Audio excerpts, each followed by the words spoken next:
everyone, this is my review of this digital visual timer. It's a small, compact, easy to fit in your hand.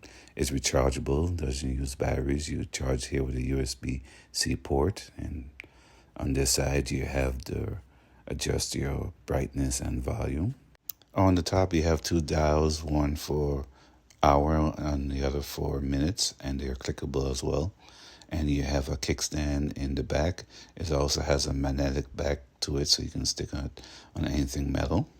It's easy to adjust it to count up or count down. You just move the dial here on the right, and you see it switching the arrow there. When it's pointing up, it counts up. When it's pointing down, it's counting down.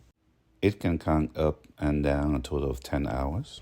I set it here to count down from 5 seconds, and you can see a nice visual it has when it's counting down.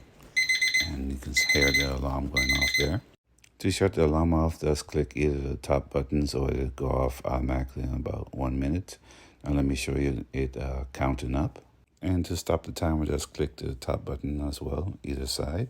To reset your time, just hold on either switches on top and it'll reset your time. This is a pretty good digital timer, and I hope this review helps.